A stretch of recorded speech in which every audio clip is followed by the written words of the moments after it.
તો મિત્રો, આજે આપણે એવી એક અનોખી કહાની વિશે વાત કરવાના છીએ કે તમે સાંભળીને ચોંકી જશો. એક એવી કહાની જે જીવન, લાગણી અને માનવી સંબંધોના અર્થ સમજાવે છે. આ કહાની છે અર્જુન નામના એક 22 વર્ષના છોકરાની. અર્જુન ઝારખંડના નાના ગામનો યુવાન હતો. તેના પરિવારની સ્થિતિ બહુ સારી ન હોવાથી તે કામની શોધમાં કેરવ સુધી પહોંચી જાય છે. ત્યાં જઈને તેને એક હોટલમાં નોકરી મળે છે. પણ શરૂઆતમાં જ મુશ્કેલી ઊભી થાય છે, કેમ કે તેને મલયાલમ ભાષા સમજાતી જ નથી. તેના માટે લોકોને સમજવું મુશ્કેલ હતું અને ત્યાંના લોકોને પણ તેની ભાષા સમજાતી નહોતી. હોટલમાં કેટલાક વેઇટર અને કામદારો તેની ભાષા ન સમજતા, તેથી દરેક મજાક કરતા. પરંતુ અર્જુન હંમેશા શાંત રહીને પોતાનું કામ પ્રામાણિકતાથી કરતો. તે ક્યારેક કોઈ સાથે ઉગ્ર બોલતો નહીં.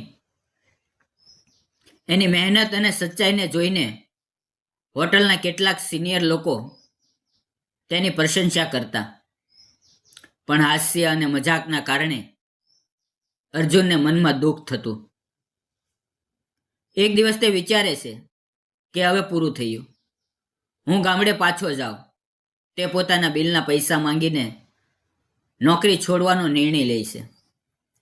એ સમયે હોટલની માલકીન પ્રિયા મેડમ, જે 30 વર્ષની હતી અને 3 સંતાનોની માતા હતી, તેને બોલાવીને કહે છે, અર્જુન, તું મહેનતુ છે, તું જતો નહીં.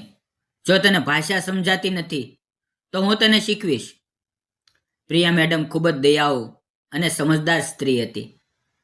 તેણે અર્જુનની મહેનત જોઈ હતી, તેથી તે તેને રોકવા માંગતી હતી. તે દરરોજ થોડો સમય કાઢીને તેને મલયાલમ ભાષા શીખવવા લાગી. શરૂઆતમાં અર્જુન થોડો શરમાતો હતો, પરંતુ ધીમે ધીમે તેને રસ આવવા લાગ્યો.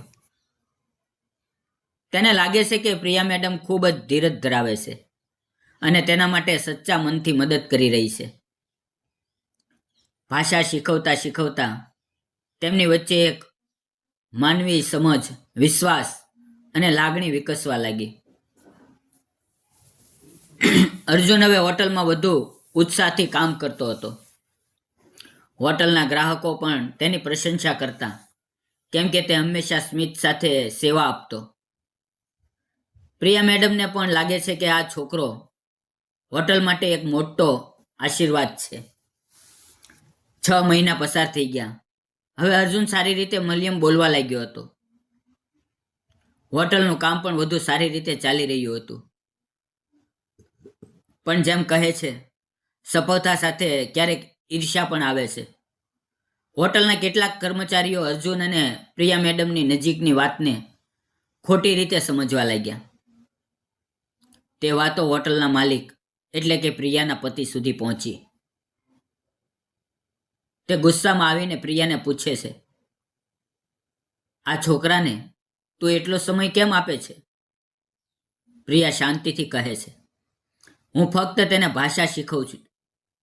તે હોટલ માટે સારો કર્મચારી છે. પણ ગેરસમજ વધતી ગઈ. અર્જુન પર દબાણ વધ્યું અને આખરે એક દિવસ તેને નોકરી છોડવી પડી. પ્રિયા મેડમે તેને રોકવાનો ઘણો પ્રયાસ કર્યો, પણ પરિસ્થિતિ એવી હતી કે તે રહી ન શક્યો. અર્જુન દુઃખી દિલથી પોતાના ગામ ઝારખંડ પાછો ગયો. પણ બંને વચ્ચેનો માન અને આદર ત્યાં અટક્યો નહીં. પ્રિયા ક્યારેક ફોન કરીને પૂછતી કે તું ઠીક છે? અને અર્જુન હંમેશા સ્મિતથી કહેતો, હું બરાબર છું, સારું છું મેડમ. સમય પસાર થતો ગયો. હોટલમાં પણ હવે કામ સામાન્ય રીતે ચાલતું હતું.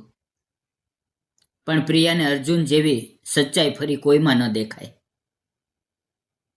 તેને અર્જુનની યાદ આવતી. એક દિવસ તે વિચારે છે કે આ છોકરાએ મારી સાથે એક શબ્દ પણ ખોટો બોલ્યો નહોતો. તે નિર્ણય કરે છે કે એકવાર જઈને એને મળી આવું. અને એક દિવસ તે ખરેખર ઝારખંડ જવા માટે નીકળવી પડે છે. જ્યારે પ્રિયા ઝારખંડ પહોંચી ત્યારે અર્જુન આશ્ચર્યમાં પડી ગયો. તેને વિશ્વાસ નહોતો થતો કે પ્રિયા મેડમ અહીં સુધી આવી શકે છે. તે ખુશ પણ હતો અને ચિંતિત પણ. અર્જુનના પરિવારને ખબર નહોતી કે આ કોણ છે, ક્યાંથી આવી છે. પ્રિયા મલયાલમ બોલતી હોવાથી સૌને સમજાતું નહોતું. તેણે અંગ્રેજીમાં સમજાવ્યું કે તે હોટલની માલકીન છે, જ્યાં અર્જુન કામ કરતો હતો. ધીમે ધીમે વાત સ્પષ્ટ થઈ. પરિવારને ખબર પડી કે પ્રિયા એક સજ્જન સ્ત્રી છે, શિક્ષિત છે અને ફક્ત અર્જુનને મળવા આવી છે. તેનો કોઈ ખોટો હેતુ નહોતો. પરિવારે તેને માન આપ્યું અને અર્જુનને કહ્યું, બેટા તું જે સચ્ચાઈથી કામ કરતો હતો તેનો પુરાવો આ જ છે. અર્જુન અને પ્રિયાએ બંનેએ નક્કી કર્યું કે હવે જીવનમાં દરેક પોતપોતાના માર્ગે આગળ વધશે. પ્રિયા પોતાના બાળકો અને હોટલ માટે પાછી કેરળ ગઈ અને અર્જુન પણ મહેનત કરીને પોતાનો નવો વ્યવસાય શરૂ કર્યો. બંને વચ્ચેનો સંબંધ હવે એક પ્રેરણા અને આદરની કહાની બની ગયો. તેઓએ શીખ્યું કે જીવનમાં ભાષા, જાતિ કે ઉંમરનો કોઈ ફરક નથી. મિત્રો, સાચી લાગણી, માન અને ઈમાનદારી જ માણસને મોટું બનાવે છે. મિત્રો, આ કહાની આપણને શીખવે છે કે કોઈને સમજવાની કોશિશ કરવી એ પણ એક પ્રેમ છે. અર્જુન અને પ્રિયા બંનેએ એકબીજાને સચ્ચાઈથી સમજ્યું અને અંતે બંનેએ એકબીજાને દિલથી શુભેચ્છા આપી. તો મિત્રો, તમને આ કહાની કેવી લાગી? કોમેન્ટમાં જરૂર જણાવજો.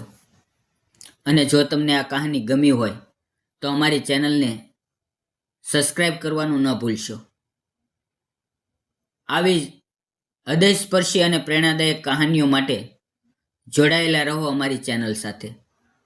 મિત્રો, ફરી મળશું આવતીકાલે એક નવા વિડીયોની અંદર. ત્યાં સુધી આવજો. વિડીયોમાં આવેલા નામ, પાત્ર અને ઘટના ફક્ત કાલ્પનિક હતા. તેનો કોઈ પણ વ્યક્તિ, જાતિ કે ધર્મ સાથે સંબંધ નથી. આ વિડીયો ફક્ત મનોરંજન અને શૈક્ષણિક હેતુથી બનાવવામાં આવ્યો હતો.